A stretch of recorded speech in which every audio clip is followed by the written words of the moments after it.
Good evenings and salutations, netizens. It is I, WotC, and here we are with another delightful video. This time I'm going to talk about Volo's Guide to Monsters.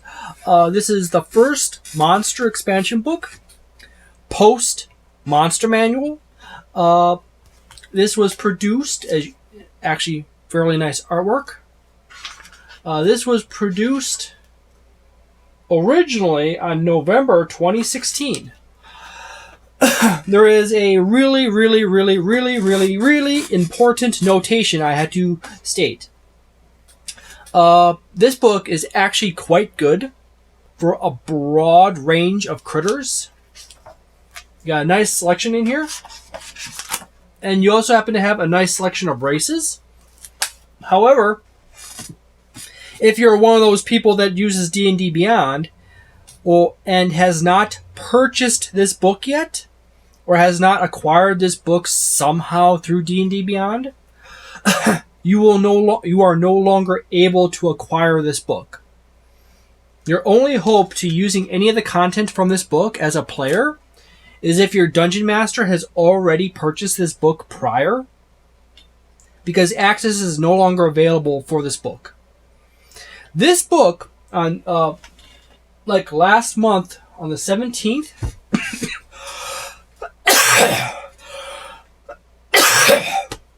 damaged lungs. Growing up poor on a farm and getting a hay bale 60 miles per hour into my chest cavity kind of did some damage. But anyways, you can no longer use the content from this book on D&D Beyond unless you happen to have one of those aforementioned options, or you have purchased it prior to them shutting it off. This is like the golden bullet. People should be completely aware of the fact that Wizards of the Coast now owns D&D Beyond. And because of that, D&D Beyond is no longer the best option, weirdly enough, for using buying your D&D books. It is no longer the option because it's owned by Wizards of the Coast. The reason for that is because Wizards of the Coast used to have this thing called D&D Insider. And they had construction tools for Dungeons & Dragons 4th edition, and they had some stuff for D&D 3.5 and D20 Modern back in the day. They shut all that stuff down. Wizards of the Coast has an established history of shutting down older editions on their platforms.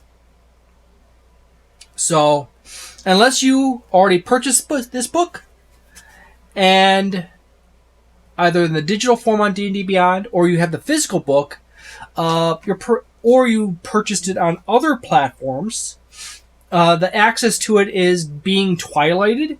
First on D&D Beyond. I do not know if they have done that yet on any of the other platforms, because I don't use any of the other platforms, but I happen to have D&D Beyond, and I have the physical book, as you can see. Because as long as you have the physical book, they can't take the physical book away from you.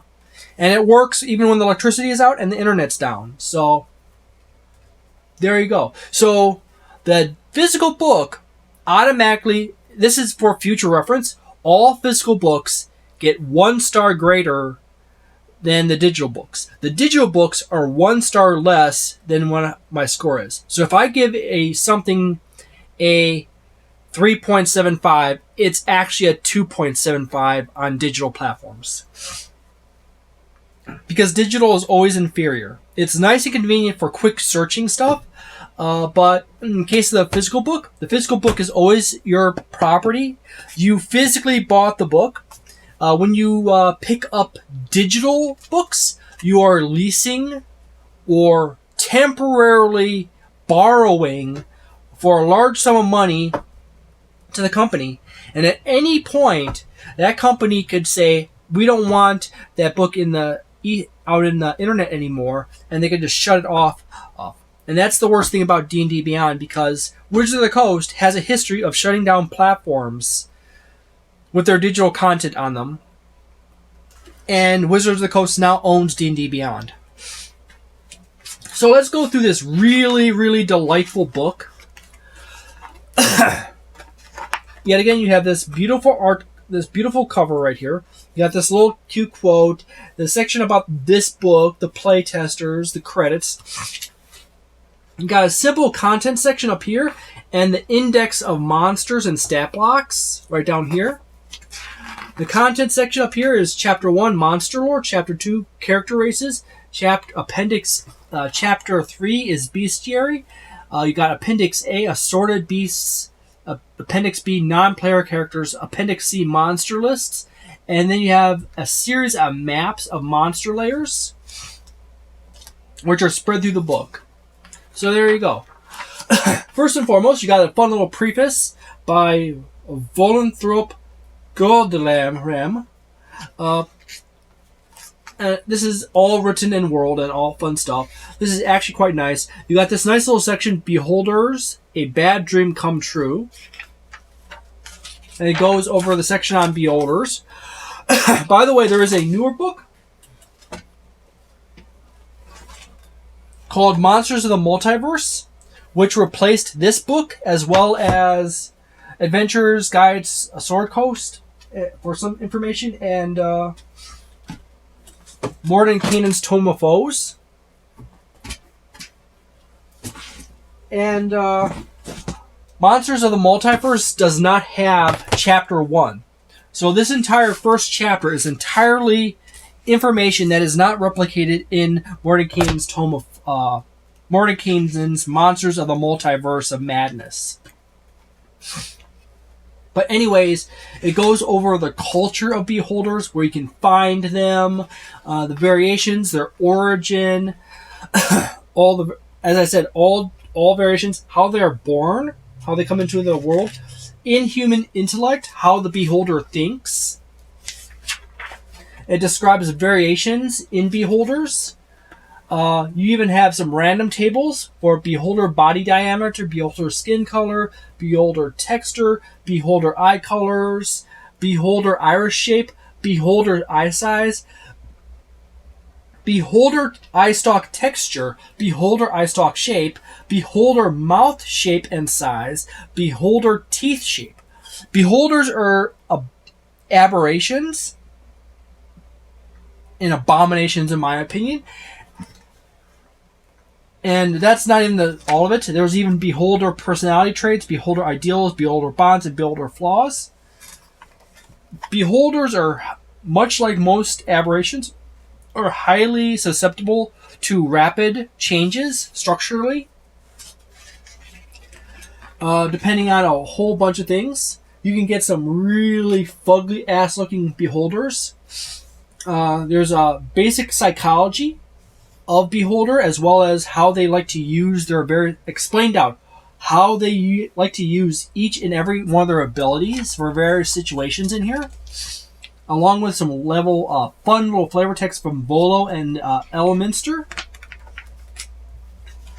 Some different artwork of Beholders, talking about Beholder layers, central gallery, escape tunnels, even in the skies, minions, minion chambers, prison, sanctum, vestibule, traps, and so forth. An example of a Beholder lair in this book, and it just keeps going on, like gas spores, various other types of monsters you would see in the area of the Beholder hangs out with.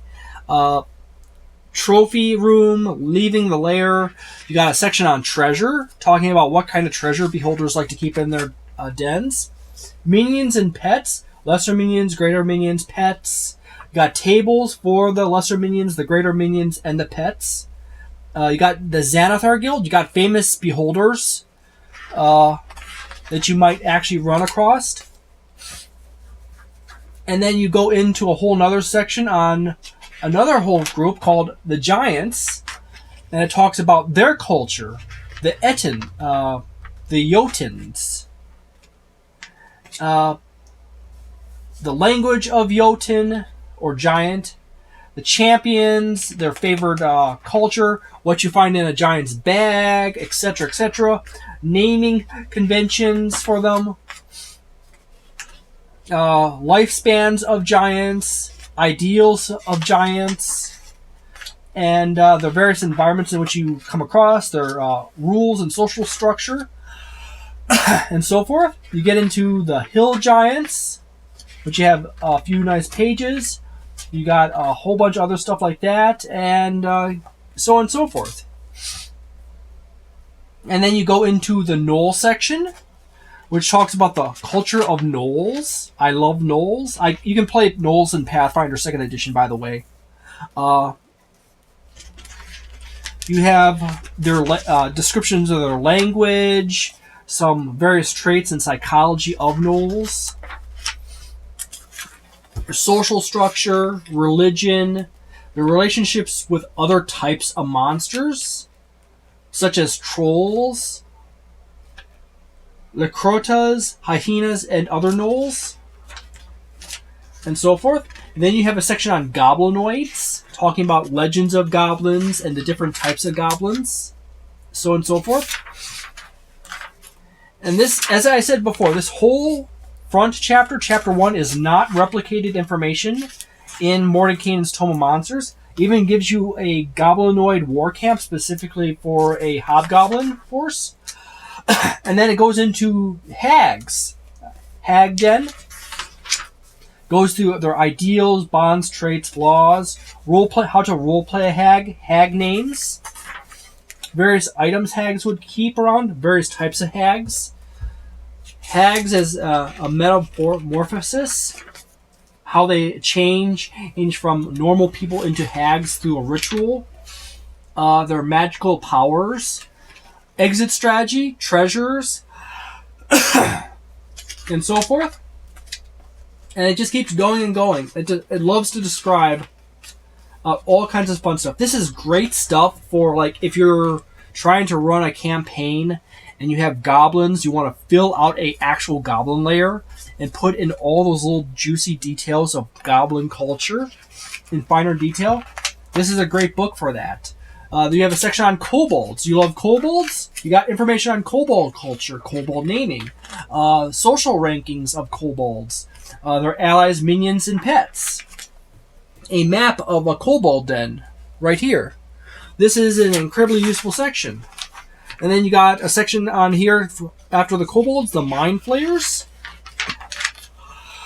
Their whole process of seraphimosis, their enemies, which is everywhere, and so forth. Their ideals, traits, ideals, bonds, and flaws. Their relationship with what creatures they control. Their interests in their culture, and the structure of their lair as well. At their lair. And then it keeps going and going. It talks about the treasure, mind flower augmentations. You got various mind flyer magic items like Shield of Farsight, Mind Lash, Mind Carapace Armor, Mind Blade. So you have actual magical items in here. And then you got the Orcs. And you got some nice, delightful artwork on the Orcs, their culture, their religion, the different social castes of Orcs, their life cycle, their culture within that life cycle, what kind of weapons they like to use, their thoughts on various concepts, like philosophy, their traits, ideals, bonds, flaws, and names. Their enemies, the various subtypes or various variants of orcs. Treasures, their strongholds, and so forth. And then you go into the Yuan-Ti, which are snake people. And you have their various symbols, magic, various their religious practices, their social culture, randomized tables for their skin, their snake body type, skin color, scale pattern, tongue color, eye color, skin, snake head shape, Malsoon arms, Malsoon lower body, pureblood characteristics. You got a section on Yuan-Ti Malsoon variants, type 4 and 5.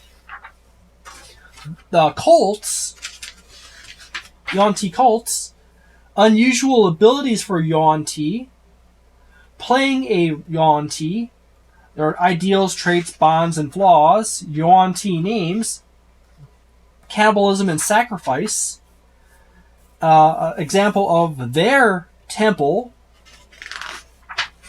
and so forth. And as well as their allies, minions, and pets, and whatever where that goes along. And then you have this nice section on character races. As I said before at the beginning of this video, if you are using D&D, if you're going to go onto D&D Beyond, you will not be able to acquire access to these race options anymore, simply because Wizards of the Coast removed that ability to purchase that. The only way you can get it now is if you happen to have a Dungeon Master who has already purchased this stuff before Wizards of the Coast twilighted it. So there you go. You got Azamar, Furbolg, Goliath, Kinku, Lizardfolk, Tabaxi, Triton,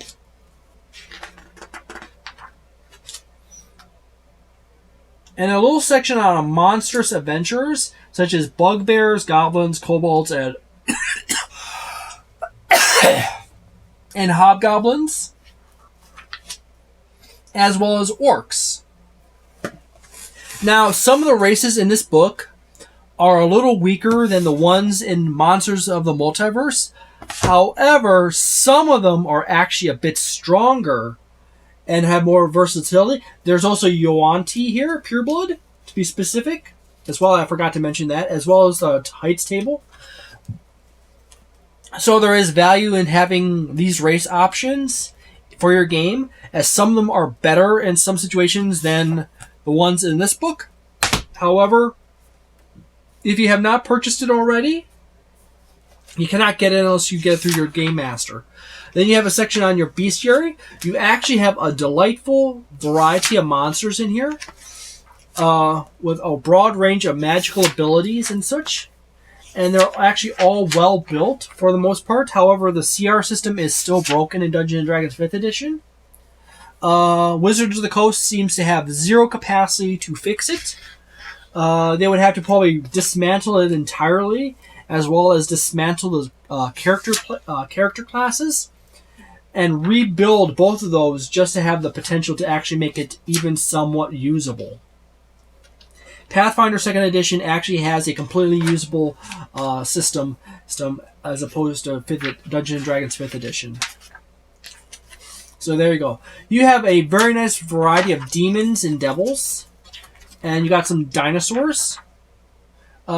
Interestingly enough, the selection of dinosaurs are actually in my book, and as one of the DMs in my group, which is my main group, is completely composed of nothing but Dungeon Masters or Game Masters. We'll say that there's nowhere nearly enough dinosaurs in Dungeons & Dragons. There is actually quite a few dinosaurs in the older editions of Dungeons & Dragons, as they were a very popular group of monsters to include in your D&D games. So there you go. Maybe at some point I'll do a video on how to convert Thaco to 5th edition. But then again, 5th edition is going on the outways. You have a nice variety of giants, special giants, by the way, all sitting around that CR 6 to 12 range. However, as I said before, CR's is not terribly effective. You got a 16.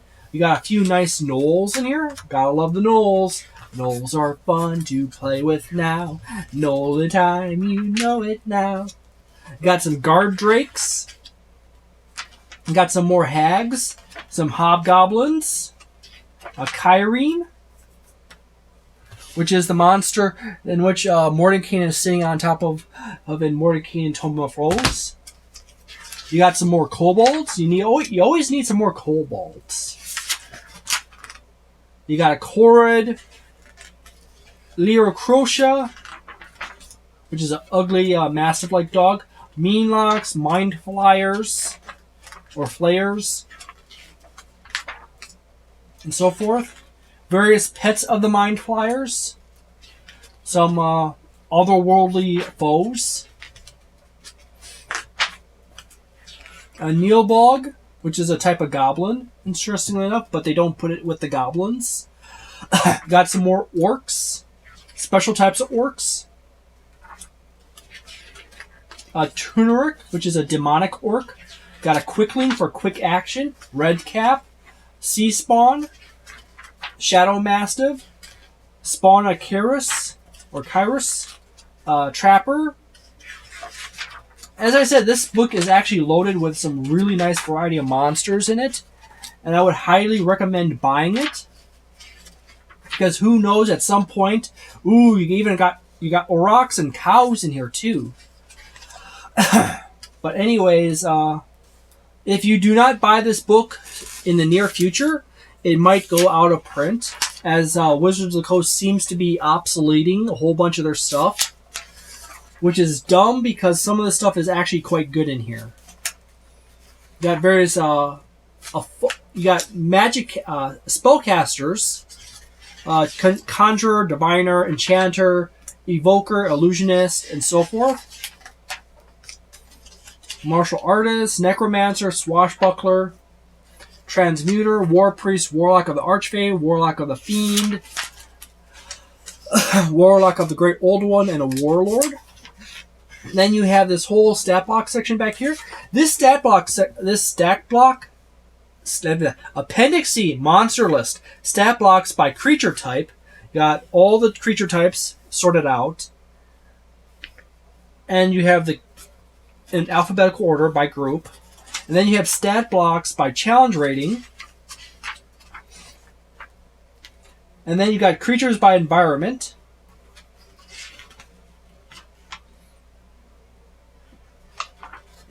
And there you go. And you got Orcus on the back cover. Okay, so my score for this book is for a dungeon master who is new to Dungeons and Dragons 5th edition. This book sits in that 4-star territory. It is loaded with a bunch of critter lore that is great for building out layers and learning how to roleplay or work out how various types of monsters interact with opponents and how they interact with each other. However, as I said, if you are a person that uses D&D Beyond, you are screwed with this book, as they no longer sell it on D&D Beyond. So you are going to have to go and buy a physical copy of this book just to use it, unless it's still available on other platforms.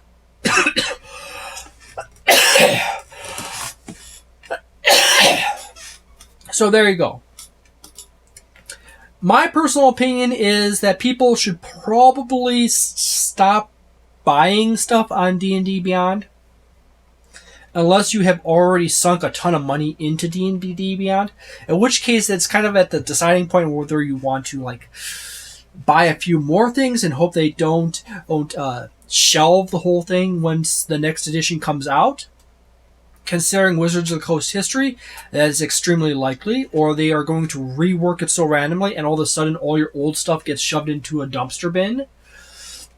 And if players want to use old stuff for a classic Dungeons & Dragons 5th edition, it won't be accessible anymore unless you give them access to it. So there you go. So you have a nice variety of critters in here. I'm just sad that Wizards of the Coast is going in the direction it is with these books. Particularly the digital ones. So thank you very much for watching this video. If you enjoyed it, please leave a like and subscribe. And I bet this is the video that Wizards of the Coast staff will come across and we're never giving this person any aid. Which, yet again, Wizards of the Coast is kind of that way. Their odds are, if I sent an email to Wizards of the Coast and say hey, I am an up and coming D&D tabletop gaming YouTuber. Feel free to send me whatever you feel like sending me for your stuff. I will receive nothing. But if I sent that same letter to, say, Chaosium and Paizo, or many other tabletop gaming companies, there's a magical point in which they're going to start sending me stuff. And it'll be far before Wizards of the Coast even sends me a thank you for your contacting us letter. And maybe even a pamphlet showing off some of their stuff that's coming up soon. I don't know why I decided that, but Wizards of the Coast is really terrible with their content creators. So thank you very much for watching this video. I hope you enjoyed it, and have a delightful day, a nice night, a wonderful weekend, a magnificent month, and see you next time.